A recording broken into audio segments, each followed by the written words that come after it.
안녕하세요. 읽어주는 고양입니다. 오늘은 제목을 미리 말씀드리지 않고 이야기 마지막에 따로 말씀드리겠습니다. 이 이야기의 시작은 2005년 1월 22일 평범했던 토요일 아침의 일입니다. 강남 삼릉공원 앞에서 평소와 다름없이 순찰을 하던 순찰차, 우연히 신호에 걸린 순간 옆에 자동차를 봤는데 자동차가 너무 낡고 지저분해서 눈이 갔던 그런 일이 있었습니다. 그런데 그쪽 차를 보는 순간 그 차의 운전자가 갑자기 고개를 돌리는 걸 확인할 수 있었습니다. 그리고 그 옆에 보조석에 있던 사람 역시 고개를 숙이는 걸 확인할 수 있었습니다. 경찰들은 묘한 이질감을 느껴서 차량 번호를 급하게 조회했고 그 차는 뺑소니 자동차로 수배 중인 차량으로 확인이 되었습니다. 그래서 차량을 세우기 위해 스피커로 차량 번호와 함께 정차할 것을 요구했는데 그때 갑자기 차량은 전속력으로 도주를 하기 시작했습니다. 경찰들은 열심히 쫓아서 결국은 그 차량을 잡았고 운전자를 체포할 수 있었습니다.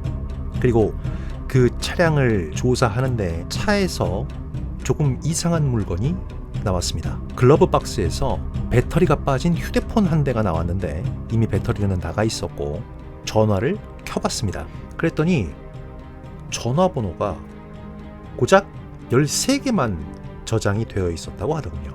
그래서 그 전화번호들로 하나하나 전화를 걸기 시작하는데 대부분은 신호도 가지 않고 전화를 받지 않은 거죠. 그러던 와중 갑자기 띠리리릭 하고 전화가 울리기 시작합니다. 놀란 형사가 그 전화를 받는데 오히려 전화를 건 쪽에서 웬 여성이 누구세요? 라고 질문을 한 겁니다. 당황한 형사는 침착하게 마음을 가라앉히고 저는 강남경찰서 누구인데 혹시 어디에 전화를 거셨나요? 라고 질문을 했습니다. 그러자 반대편에선 놀라운 말이 나왔습니다. 이거 7개월 전에 살해당한 제 친구 핸드폰 번호인데요.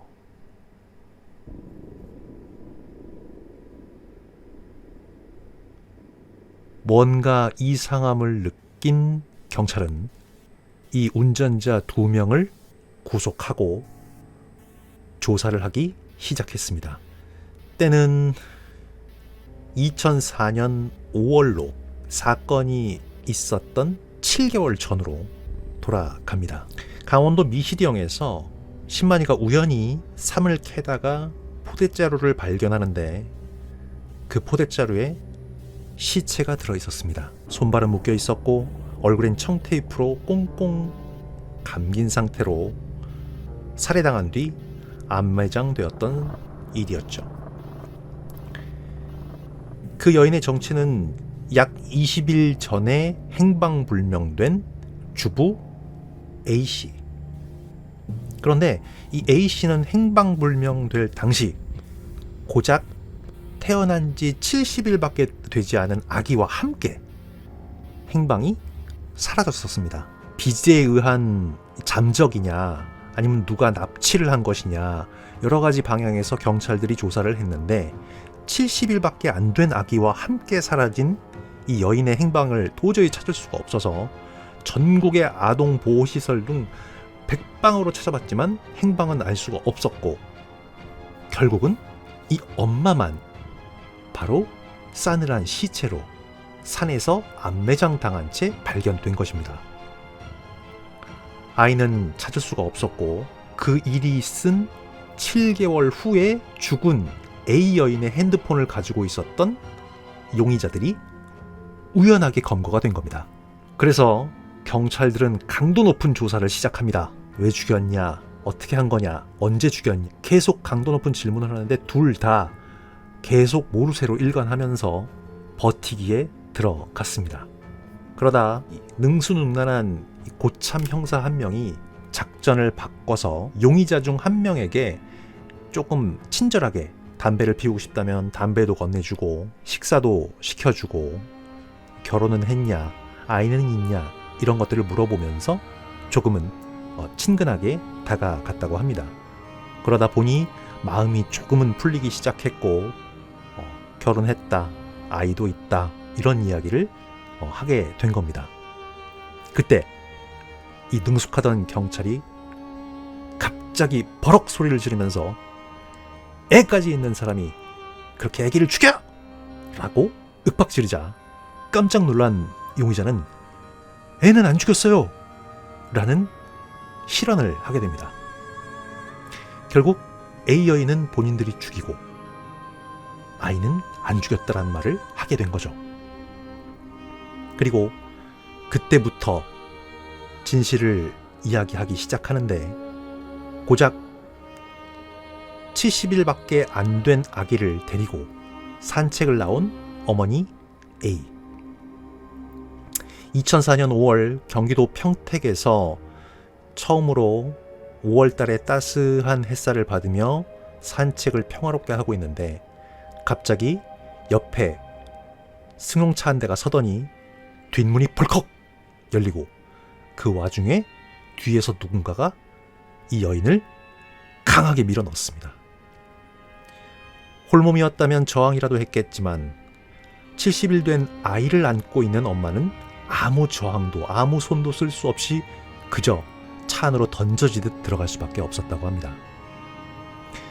그렇게 아이가 다칠까봐 아무것도 할 수 없었던 엄마는 이 두 남자에게 제압을 당해서 손이 묶이고 눈도 청테이프로 가려지고 아무것도 할 수 없었죠.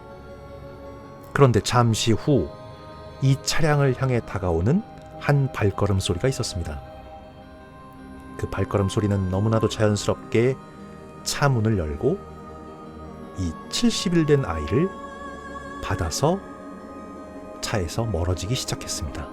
아이가 떠나간다는 걸 직관적으로 안 이 엄마는 사력을 다해서 반항하기 시작했고 아이를 돌려달라, 살려달라 온몸을 비틀고 소리 지르고 발길질을 하면서 아이를 구하기 위해 최선을 다했습니다. 예상치 못한 너무나도 강한 어머니의 저항, 어른 남자 둘도 감당하기 쉽지 않았던 이 저항에 범인들이 당황하고 결국 이 여인을 목졸라 살해하게 됩니다. 그리고 강원도 미시령으로 가서 암매장한 범인들. 그럼 이 아이를 데려간 사람은 누굴까요?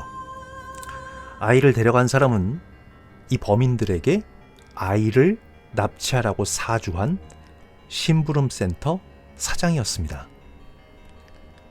그럼 대체 심부름센터 사장은 왜 아이를 납치하라고 했을까요? 심부름센터가 그런 일을 해주는 곳은 아닐 텐데 말이죠. 때는 더 과거로 거슬러 올라갑니다. 여인 B씨, 나이트클럽에서 우연히 만난 5살이나 어리고 젊은 청년 C씨에게 홀딱 빠져버렸습니다.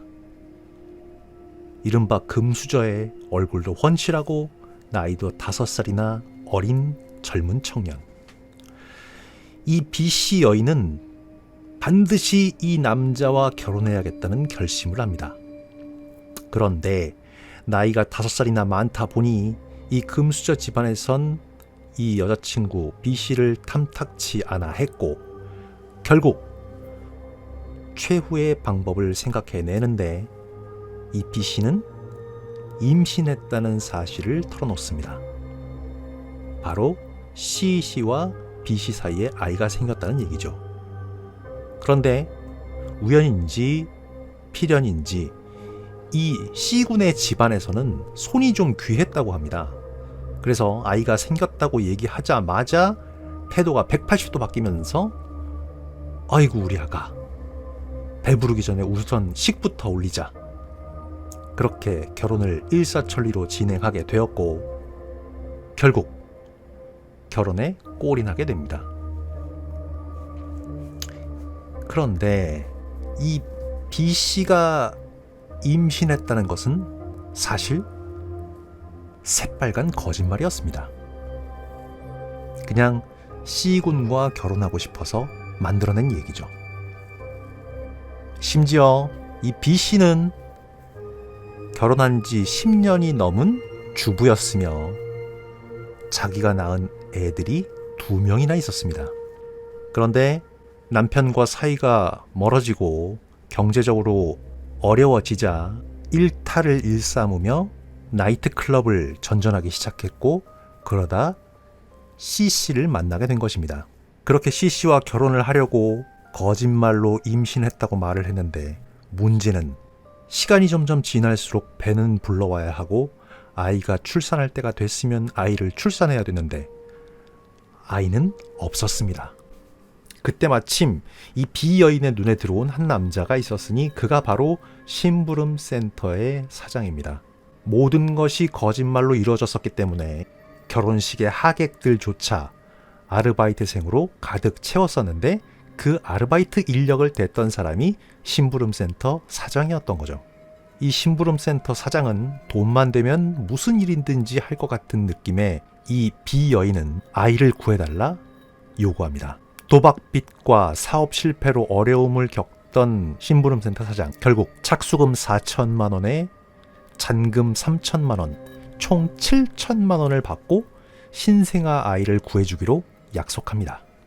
그렇게 해서 심부름센터 사장은 부하 둘에게 1,500만 원을 주기로 하고 아이를 납치하라고 시킨 거죠. 그렇게 해서 예상치 못했던 주부 A씨와 70일 된 아기는 납치를 당한 거고 그 70일 된 아기는 바로 B씨의 집으로 전달돼서 그 집에서 아이로 키워지고 있었습니다.